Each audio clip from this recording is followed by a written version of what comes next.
स्वागत है आप सभी का GS with Vaibhav Chandra channel पर। जैसा कि कल हमने शुरुआत किया था सीरीज प्रस्तावना का, आज हम उसी का नेक्स्ट भाग बनाएंगे, नेक्स्ट पार्ट बनाएंगे। तो जैसा कि अगर हम हमारे इस वीडियो को दोनों वीडियो लगातार देखिएगा, मतलब देखना मत भूलिएगा, क्योंकि मैंने इसमें इस प्रकार से प्रस्तावना को कंप्लीट कराया है कि अगर आपने ग्रुप डी से कांस्टेबल से लेकर अगर आईएएस का भी एग्जाम देंगे तो भी आपको दिक्कत प्रस्तावना में लगभग तो नहीं होगी मेरे हिसाब से। आईएएस में चूंकि थोड़ा डायमेंशन बढ़ जाते हैं, लेकिन विशेष तक में तो कहीं पर दिक्कत नहीं आएगी, 1% का दिक्कत नहीं आएगा, मेरा मानना है। अगर कहीं दिक्कत होगी तो आपके सोचने समझने की में दिक्कत हो जाएगी। चलिए, तो हमने कल प्रभुत्व संपन्न तक की बातें कर ली थी, आज हम लोग बात करेंगे समाजवादी की। किसकी बात करेंगे? समाजवादी, जिसको कहते हैं, इसको इंग्लिश में कहते हैं प्रभुत्व संपन्न को सॉवरेन। क्या बोलते हैं? सॉवरेन बोलते हैं, सॉवरेन। प्रभुत्व संपन्न को सॉवरेन। और समाजवाद को क्या बोलते हैं? समाजवाद को बोलते हैं सोशलिज्म। समाजवाद के जनक सुने ना आप लोग, किसे कहते हैं? कार्ल मार्क्स को। क्या किसे कहा जाता है? कार्ल मार्क्स को, यानी इसे इंग्लिश में कहा जाता है सोशलिज्म बोला जाता है। देखिए, दो शब्द आपने बहुत अधिक चर्चा में सुना होगा, एक सुना होगा समाजवाद और एक शब्द सुना होगा पूंजीवाद। एक सुना होगा समाजवाद और एक शब्द क्या सुना होगा? पूंजीवाद। देखिए, हमारे ये देश की जनता है, ये पूरे देश की जनता है, ये मैं देश की जनता बना रहा हूँ, ये पूरे देश की जनता जो है ये, और यहाँ पे क्या है? पूरी की पूरी भूमि है। इस पूरी देश की जनता के द्वारा एक नेता चुना जाता है, जिसे हम लोग या तो प्राइम मिनिस्टर कह ले, पीएम कह ले, या फिर इसे क्या कहेंगे? प्रेसिडेंट। पीएम कह ले या प्रेसिडेंट, यानी देश की जनता के द्वारा जो चुना जाता है। देश की जनता द्वारा जब ये चुना गया तो इस देश की जितनी भी संपत्ति होगी, उस संपत्ति पर पूरा का पूरा अधिकार किसका होगा? सरकार का होगा। सरकार का होगा, इसका मतलब है कि वो सरकार किसके द्वारा चुनी गई है? जनता के द्वारा। तो जनता का एक तरीके से पूरी संपत्ति हुई, यानी कि किसी निजी व्यक्ति का जब कोई संपत्ति न होकर पूरे देश की जनता की अगर वो संपत्ति होगी तो हम उसे क्या कहेंगे? कि हमारा देश एक समाजवादी देश है। ठीक है, मेरी बात समझ में आई?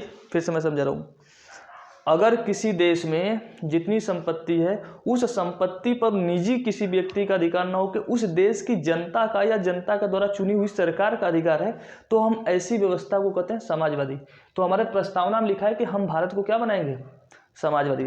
वास्तविकता ये है, जब संविधान की स्थापना हो रही थी तो संविधान के वाले जो थे उनका कहना था कि देश की जनता को, चूंकि ये लोग दिखाना चाहते थे कि भाई देखिए हम देश को एक समाजवादी देश बनाएंगे, मतलब देश की संपत्ति में सभी का बराबर हिस्सा होगा।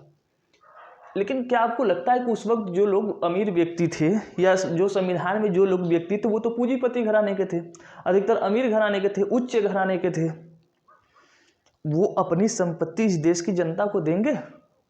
हमारे यहाँ के नेताओं का पहले से ही क्या रहा है लोगों का, हमारे देश की जनता नेता के लोगों का पहले से अभी भाषण रहता है कि हम ये करेंगे वो करेंगे, लेकिन जानते हो कि जीतने के बाद कुछ करने वाले नहीं हैं। जैसे कि मोदी जी का चर्चा जानते हैं, एक बहुत बड़ा प्रसिद्ध भाषण, 15-15 लाख, और आज तक वो 15 लाख नहीं है। बस वही वाला बात। तो कहने को तो समाजवादी कहा, लेकिन आज तक समाजवादी नहीं है। जब भी यहाँ पर चुनाव होंगे तो यहाँ के नेता आएंगे और आपसे समाजवादी बात करेंगे, लेकिन उनके मन में मानसिकता कैसी बनी होगी? पूंजीवादी। पूंजीवादी किसे कहते हैं वो भी मैं समझा देता हूँ। पूंजीवादी का अर्थ होता है कि ये देश की संपत्ति है, इस देश की जितनी संपत्ति है, इस देश की संपत्ति में देश की जितनी जनता है, वो उस पर सरकार का अधिकार ना हो कि इन्हीं जनता में से जो जनता बुद्धिजीवी हो जाएगा, जो जनता बुद्धिजीवी हो जाएगा वो उतनी संपत्तियों को क्या कर सकता है? खरीद सकता है, मतलब निजी संपत्ति बना सकता है। उस व्यवस्था को हम लोग कहते हैं पूंजीवादी। क्या बोलते हैं? पूंजीवादी। अमेरिका इसी प्रकार का देश है। अमेरिका क्या है? एक पूंजीवादी देश है। वहाँ पर जो व्यक्ति जितना पैसा कमाएगा उतनी ज़्यादा संपत्ति रख सकता है, उसे कहते हैं पूंजीवादी। जबकि समाजवादी कौन है? समाजवादी देश है रूस। कौन सा देश है? रूस है। कौन है? और चाइना। कौन है? चीन। जैसा कि चीन में आप लोग जानते होंगे, अभी हाल ही में चर्चा में रहे एक व्यक्ति जिनका नाम था जैक मा। क्या नाम था? Jack Ma. तो कोरोना के काल में चाइना में बहुत से व्यक्ति करोड़पति हो गए, बहुत व्यक्ति करोड़पति, मतलब बहुत अधिक पैसा कमा लिए। तो वहाँ के जो राष्ट्रपति है जिनका नाम है शी जिनपिंग। क्या नाम है? Xi Jinping. तो शी जिनपिंग साहब ने क्या किया वहाँ पर कि जो व्यक्ति अमीर है, बहुत अमीर पैसा कमा लिए हैं, उनकी संपत्ति को छीन करके वहाँ की जनता में क्या किया गया? समतलीकरण किया गया। इसीलिए चाइना आगे है। वहाँ पर वो किसी व्यक्ति को बहुत ज़्यादा अमीर होने नहीं देना चाहते हैं और किसी व्यक्ति को बहुत गरीब नहीं होना देना चाहते हैं। तो जैकमा साहब जो थे वो अपनी संपत्ति को लेकर विदेश भागने वाले थे इतना पैसा कमाने के बाद। तो चाइना के राष्ट्रपति ने उसको पकड़ लिया, चाइना के राष्ट्रपति ने पकड़ा क्योंकि उनके आदेश को नहीं मान रहा था। तो 5-6 महीना नज़रबंद था, उनकी संपत्ति पूरी ली गई, फिर उसके बाद उसको छोड़ा गया। शायद अभी तक छूटा उटा है कि नहीं मुझे अभी क्लियर नहीं, क्योंकि वर्तमान में उनके बारे में कोई जानकारी आ नहीं रही। तो चाइना समाजवाद से भी एक जो होता है बड़ा, समाजवाद से भी ज़्यादा होता है, जिसे कहते हैं साम्यवाद। अब मैं चाइना की इस व्यवस्था का बहुत बड़ा तारीफ नहीं, लेकिन समाजवाद में जो साम्यवाद है ये व्यवस्था बहुत अच्छी होती है इनमें। लेकिन चाइना में एक कमी है कि चाइना लोकतांत्रिक नहीं है, एक ही पार्टी का एक ही व्यक्ति का सत्ता है, समाज है, वहाँ पर प्रेस मीडिया स्वतंत्र नहीं है। जैसे हमारे भारत में है मीडिया कहने को तो स्वतंत्र, लेकिन चाइना से भी बेकार है अपने देश में मीडिया उड़िया। अपनी स्थिति भारत की बहुत बेकार है, चाइना इस मामले में बहुत अच्छा इस वक्त चल रहा है। चाइना के आप लोग देख रहे होंगे ग्रोथ रेट कितनी आगे चल रही है। तो चाइना का हम लोग कभी समझेंगे। तो समाजवाद, साम्यवाद, इसे कहते हैं कम्युनिज्म। तो समाजवाद में के ही अंदर एक आता है कम्युनिज्म आता है। और जो उत्तर कोरिया आपने सुना होगा तो वो भी समाजवाद है। और पूंजीवाद कौन है? तो अमेरिका, ब्रिटेन, फ्रांस, ये सब जो होते हैं उन्हें हम लोग क्या कहते हैं? पूंजीवाद। लेकिन अपना भारत जो है न तो पूंजीवाद है न समाजवाद है, इन दोनों के बीच का जो है, दोनों के अंदर गुड़ है, इसलिए हम अपने भारत को क्या कहते हैं? मिश्रित अर्थव्यवस्था। क्या बोलते हैं? Mixed economy. इंडिया की जो इकोनॉमी है क्या है? मिक्स्ड है। चलिए, तो हमने बात कर ली समाजवाद के बारे में। फिर आगे है पंथ निरपेक्षता। पंथ निरपेक्षता को कहते हैं सेक्युलरिज्म। सेक्युलरिज्म कहते हैं, सेक्युलरिज्म यानी पंथ निरपेक्षता, इसी को कहते हैं धर्म निरपेक्षता भी कहते हैं। धर्म निरपेक्षता या पंथ निरपेक्षता कहते हैं। तो देखिए, एक्चुअली इस शब्द को जो समाजवादी पंथ निरपेक्षता, ये जो शब्द जोड़ा गया है हमारे संविधान में, ये 42वां संविधान संशोधन द्वारा जोड़ा गया था। कब? 42वां संविधान संशोधन 1976 में। तो ये पूछा जाता है कि हमारे प्रस्तावना में कितना बार संशोधन हुआ है? मात्र एक बार। और कौन कौन से शब्द जोड़े गए थे? तो समाजवाद, पंथ निरपेक्षता और एक शब्द जोड़ा गया था अखंडता। 3 शब्द जोड़े थे, समाजवाद, पंथ निरपेक्ष और अखंडता, ये 3 शब्द जोड़े गए थे 42वां संविधान संशोधन 1976 में। तो इस पंथ निरपेक्षता का अर्थ क्या है? पंथ निरपेक्षता का अर्थ है कि हमारे देश की जो सरकार होगी, इस सरकार का अपना कोई धर्म नहीं होगा।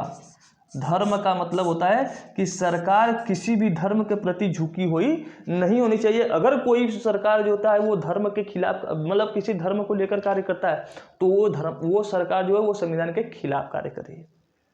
अब इसका मतलब ये कतई मत लगाना ना कि संविधान हमारा धर्म निरपेक्ष है या पंथ निरपेक्ष है तो ये किसी धर्म के खिलाफ काम करेगा, ऐसा भी नहीं है। मतलब हमारा सरकार, जो सरकार बनी होगी वो किसी धर्म का प्रचार नहीं करेगी। अब एक बात मेरी याद रखना, वर्तमान में जो हमारे देश की सरकार है वो एक धर्म के प्रति झुकी हुई है, एक धर्म की बात करती है, एक धर्म का भाषण देता है। इसका मतलब है कि हमारी जो वर्तमान की सरकार है वो संविधान के विरुद्ध है। समझ में आई मेरी बात? और एक चीज़ मैं आपको बताता हूँ, बहुत मूर्ख लोगों का कहना है कि हम भारत को क्या बनाएंगे? एक हिंदू राष्ट्र बनाएंगे। क्या बनाएंगे? हिंदू राष्ट्र। ये वही मूर्ख लोग हिंदू राष्ट्र बनाने की बात करते हैं जिन्होंने ठीक से संविधान पढ़ा नहीं। हमारे संविधान में क्या लिखा गया है? पंथ निरपेक्षता लिखा गया है। क्या लिखा गया है?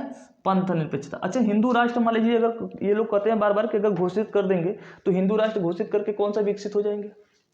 नेपाल 2015 तक एक हिंदू राष्ट्र था, 2015 के बाद से अपने आप को उसने धर्मनिरपेक्ष, तो नेपाल कौन सा बहुत बड़ा विकसित देश हो गया भाई? धर्मनिरपेक्ष रह के 2015 तक मैं कर रहा हूँ था। और यहाँ के कुछ मूर्ख जो हैं, ये आरएसएस वाले जो होते हैं, अधिकतर ये बीजेपी के जो चेहरे होते हैं, अधिकतर यही लोग हिंदू राष्ट्र। और यहाँ की जनता भी मूर्ख है, ये नहीं सोचती एक बार कि हिंदू राष्ट्र घोषित हो जाएंगे तो क्या मिल जाएगा कितनी अजीब है।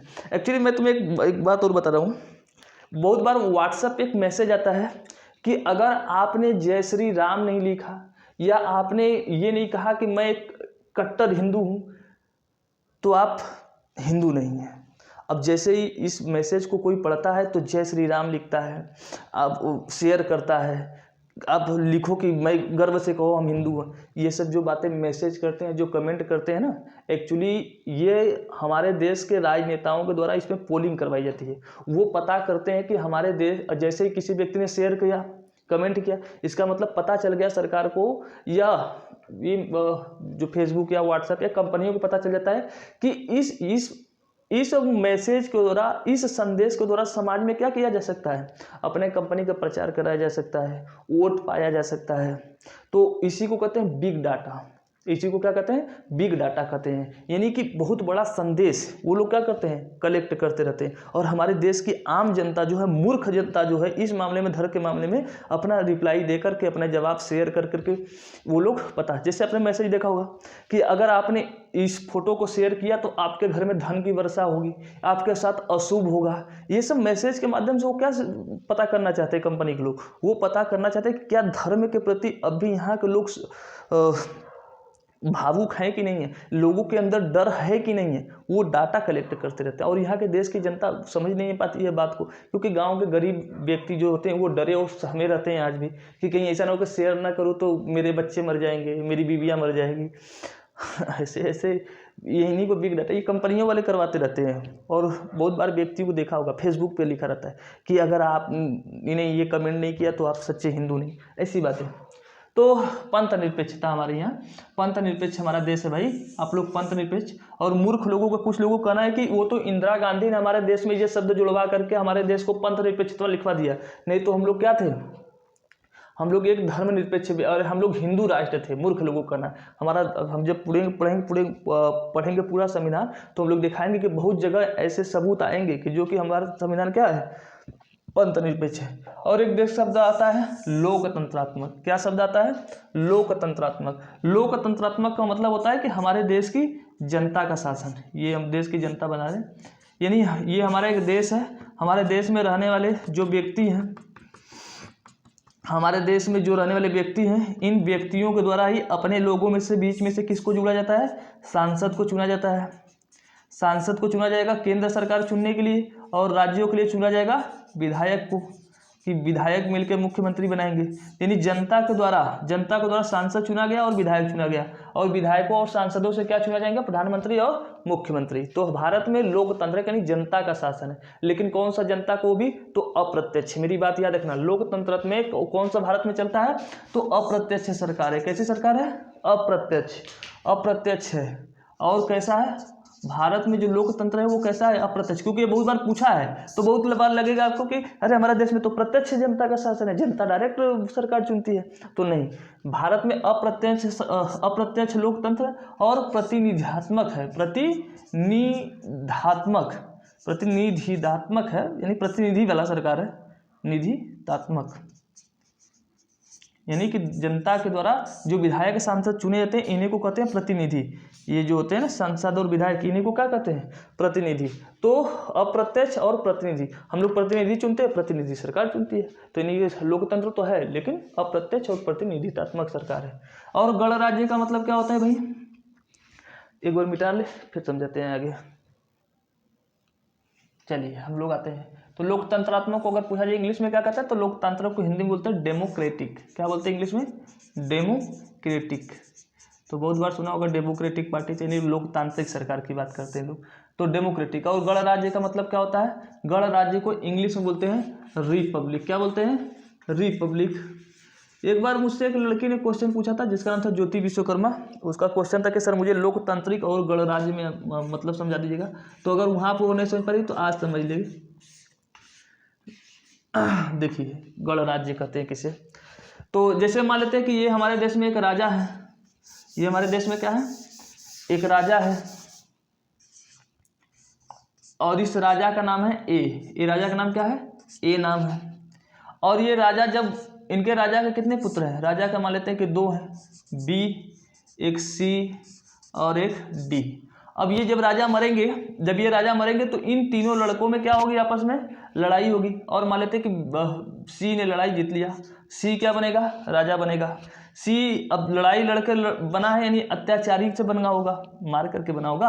अब ये सी के कितने पुत्र होंगे, हो सकता है कि अब हमारे देश में राजा है, अभी राजा जो थे उनके को तो कई रानियां होती थी, यानी 100, 200, 400। अशोक सम्राट के पिता तो 600 रानियां रखे थे। बताओ, ऐसे ऐसे व्यक्ति थे हमारे देश में, 600 रानी, पता नहीं क्या करेंगे 600 रानी रखकर। अब जब इतनी रानियां रहेंगी तो बच्चे भी तो कई होंगे, अशोक के 100, यानी सब आपस में लड़ाई। तो जिस देश में इस प्रकार का शासन होगा, यानी राजा का पुत्र राजा, राजा का पुत्र राजा, इस प्रकार के शासन को हम लोग कहते हैं राज व्यवस्था कहते हैं। यानी हम लोग कहेंगे मोनार्कियल सिस्टम, यानी रिपब्लिक नहीं, उसको क्या कहेंगे, राजशाही व्यवस्था कहेंगे। क्या कहेंगे कि राजशाही, ठीक है, इसे कहेंगे राजशाही यानी मोनार्कियल सिस्टम बोलते हैं।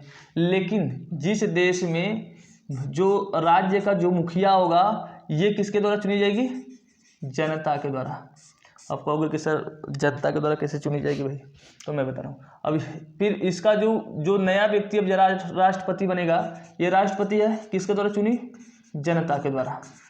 फिर जो नेक्स्ट राष्ट्रपति होगा वो राष्ट्रपति का बच्चा ना होगा कि फिर कौन होगा, फिर जनता उसे चुनेगी, ये होगा फिर राष्ट्रपति, नया राष्ट्रपति बनेगा और जनता के द्वारा चुनेगा। हम इस प्रकार की व्यवस्था को कहते हैं गणराज्य, यानी कि जहाँ पर राज्य का जो मुखिया होगा वो पद वंशानुगत न होकर देश की जनता द्वारा चुना जाएगा, उस व्यवस्था को हम लोग कहते हैं गणराज्य। भारत क्या है, एक गणराज्य। आपने देखा होगा कि भारत के जो राष्ट्रपति होते हैं, भारत की जनता क्या करती है, विधायक को चुनती है, सांसद को चुनती है, राज्यसभा के सांसद को चुनती है। वो तीनों सांसद मिलकर किसको चुनते हैं, राष्ट्रपति को। एक तरीके से जनता के द्वारा ही चुना गया, जनता का प्रतिनिधि है भाई विधायक, सांसद और कौन, राज्यसभा के। तो हमने उनको चुना, उन्होंने किसको चुना, राष्ट्रपति को चुना, यानी हेड ऑफ स्टेट को चुना। तो हम लोग कहेंगे कि हमारे यहाँ कौन सा व्यवस्था है, गणराज्य। हमारा भारत ये जो गणराज्य है कब बना था, तो ये बना था 26 जनवरी 1950 को। कब बना था, 26 जनवरी 1950 को, क्योंकि हमारे देश के जो राष्ट्रपति थे डॉक्टर राजेंद्र प्रसाद 26 जनवरी 1950 को क्या किया था, शपथ ग्रहण किया था, शपथ लिया था राष्ट्रपति के रूप में। इसलिए हम लोग 26 जनवरी 1950 को गणतंत्र दिवस के रूप में मनाते हैं। ठीक है, 26 जनवरी 1950 को हम लोग किस रूप में मनाते हैं, गणतंत्र, क्योंकि हमारे देश में राष्ट्रपति उस दिन नियुक्त किए गए थे। और लोकतंत्र का मतलब होता है जहाँ पर जनता का शासन हो, जनता के द्वारा चुना जाए। अब कहोगे कि ये वाला शासन कहाँ चलता है, राज्य व्यवस्था वाला, तो चलता है बहुत से देश में चलता है, जैसे ब्रिटेन में लोकतंत्र है, लेकिन जैसे हमारे देश में देश का जो मुखिया होता है वो राष्ट्रपति होता है, लेकिन मुख्य रूप से कार्य कौन करता है, प्रधानमंत्री। इसी प्रकार से ब्रिटेन में भी है, वहाँ का मुख्य प्रधानमंत्री है, जो कि जनता द्वारा चुनी जाती है प्रधानमंत्री। लेकिन जो वहाँ पर जैसे हमारे देश में राष्ट्रपति है, वहाँ पर राष्ट्रपति न होकर कौन होता है, राजा या रानी होती है, जिसको एलिजाबेथ कहते हैं। तो मुखिया तो अभी तक कौन है, एलिजाबेथ का खानदान, यानी राजा का खानदान चला आ रहा है। लेकिन पावर भले नहीं है, हाथ में भले पावर नहीं है, लेकिन है तो एक प्रकार से राजा ही मुखिया, तो हम लोग कहेंगे उसे राजशाही। ऑस्ट्रेलिया क्या है, राजशाही, क्योंकि ऑस्ट्रेलिया का जो हेड ऑफ स्टेट है अभी भी ब्रिटेन की रानी है। सऊदी अरब को ले लो, यूएई को ले लो, ये जितने भी लगभग इस्लामिक कंट्रियाँ हैं इधर के ना, ये अधिकतर क्या है, राजशाही व्यवस्था के हैं। सऊदी अरब, यूएई, कुवैत, कतर और जैसे बुरुंडी, ये जो है ब्रुनेई है, ये अधिकतर देश जो हैं ये राजशाही व्यवस्था वाले हैं। ठीक है, तो ये हो गया गणराज्य। कब बना था हमारा देश, 26 जनवरी 1950, क्योंकि हमारे देश में वंशानुगत शासन समाप्त हो गया था, वंशानुगत शासन हमारे देश में नहीं है के लिए। तथा तो हमने क्या कहा, समाजवादी पंथ निरपेक्ष लोकतंत्रात्मक गणराज्य बनाने के लिए तथा उसके समस्त नागरिकों को, हमारे देश के सभी नागरिकों को कितने प्रकार के न्याय दिए गए हैं, तो ये पूछा जाएगा क्वेश्चन कि हमारे संविधान के प्रस्तावना में कितने प्रकार के न्याय की बात की गई है, प्रस्तावना में कितने प्रकार के न्याय की बात की गई है। ये क्वेश्चन बहुत बार पूछा है और क्रम से पूछा जाता है, क्रम से ही पूछता है कि कितने प्रकार के न्याय हैं। तो सामाजिक, आर्थिक और राजनीतिक, सामाजिक, आर्थिक और राजनीतिक न्याय प्रदान करने की बात कही गई है हमारे संविधान में। कोई सर सामाजिक न्याय नहीं समझ आता है। सामाजिक न्याय का मतलब होता है जैसे हमारे देश में पहले निम्न जाति यानी शूद्र जो होते थे, निम्न जाति के साथ इनके साथ भेदभाव किया जाता था। भेदभाव का मतलब इनको गाँव से बाहर रहना पड़ता था, छू देंगे तो पानी गंदा हो जाएगा, हाइड्रोजन की जगह हीलियम भर जाएगा, ये वाली जो व्यवस्था थी एक तरीके से उनके साथ भेदभाव, उनके बच्चों को पढ़ने का अधिकार नहीं होता था। अब ऐसी भेदभाव जब संविधान लागू हो गई तो नहीं किया जा सकता। इसी को कहते हैं सामाजिक न्याय, यानी समाज में सभी व्यक्ति को सम्मान और प्रतिष्ठा प्रदान की जाएगी, इसे कहते हैं सामाजिक न्याय। समझ आई, मैं फिर से बता रहा हूँ, हमारे समाज में किसी व्यक्ति को उसकी जाति के आधार पर, धर्म के आधार पर छोटा बड़ा ऊंच नीच नहीं समझा जाएगा, यानी सभी को बराबर सम्मान दिया जाएगा, इसे हम लोग कहते हैं सामाजिक न्याय। और देखो, सामाजिक न्याय तभी किसी व्यक्ति को मिलेगा जब आर्थिक न्याय होगा। आर्थिक न्याय का मतलब क्या होता है कि किसी व्यक्ति के पास न तो बहुत अधिक धन संपत्ति होगी और ना ही किसी व्यक्ति के पास खाने के लिए 2 वक्त की रोटी नहीं होगी। देखो, आज वर्तमान में हमारे देश के संविधान निर्माताओं ने कितनी अच्छी बात कह के गई है कि सभी को सामाजिक न्याय। भेदभाव क्या आज नहीं होते, आज भी होते, मेरे सामने हुए हैं, मैंने देखा है, बहुत बार लोग अछूत समझते हैं। आर्थिक आर्थिक न्याय, क्या हमारे देश में ऐसा नहीं है? कोई व्यक्ति खा करके पचाने के लिए 2 किलोमीटर दौड़ रहा है और कोई व्यक्ति खाने के लिए 20 किलोमीटर दौड़ रहा है, तो क्या आर्थिक न्याय है? कोई व्यक्ति खाने के लिए 20 किलोमीटर दौड़ के जा रहा है, काम करने के लिए साइकिल चलाकर, पैदल जाए, जैसे भी जाकर कमा रहे हैं। क्या सभी को संपत्ति बराबर मिली है हमारे देश में? हमारा देश आज़ाद होने को तो हो गया, ब्रिटेन से तो आज़ाद हुआ, लेकिन यहाँ के पूंजीपतियों से आज भी गुलाम है। आज भी गुलाम है भाई, मैं खुले तौर पे कह रहा हूँ कि आज भी हमारा भारत गुलाम है यहाँ के पूंजीपतियों का, जिनका शोषण, जो शोषण पहले करते थे हमारे देश में, वो शोषण आज भी कर रहे हैं। हाँ, ये कि शोषण करने का तरीका बदल गया है। पहले वो डायरेक्ट आपसे शोषण करवाते थे, आज आपको पैसे देकर अपने यहाँ काम करवा के कर रहे हैं, 24 घंटा 12 घंटा ड्यूटी लगवा के करवा रहे हैं। तो शोषण तो आज भी हो रहा है। यानी कि सामाजिक, आर्थिक और राजनीतिक न्याय। राजनीतिक न्याय का मतलब होता है कि हमारे देश में प्रत्येक व्यक्ति को चुनाव लड़ने का अधिकार है, प्रत्येक व्यक्ति को शासक बनने का अधिकार है, प्रत्येक व्यक्ति को नौकरी पाने का अधिकार है। इसे हम लोग कहते हैं राजनीतिक, यानी कि सामाजिक, आर्थिक और राजनीतिक। ये इसी क्रम में याद रखना कि सबसे पहले सामाजिक है, फिर आर्थिक है, फिर राजनीतिक। तो कितने प्रकार के न्याय की बात की गई है? 3 प्रकार की न्याय की बात की गई। चलिए, मुझे लगता है कि मैं वीडियो को मैंने सोचा था कि 60 में समझा दूं। देखो, मैंने जितने डिटेल में समझा रहा हूं, प्रस्तावना को लोग 25 मिनट में ख़त्म कर देते हैं और बच्चों को समझ में आए ना समझ में आए, लेकिन मैंने सोचा कि मेरा ये जो सीरीज होगा वो बच्चों को पूरी तरीके से समझ में आना चाहिए। ठीक है, चलिए हम इसको नेक्स्ट वीडियो में इसको आगे की बातें बताते हैं। चलिए, धन्यवाद, गुड नाइट।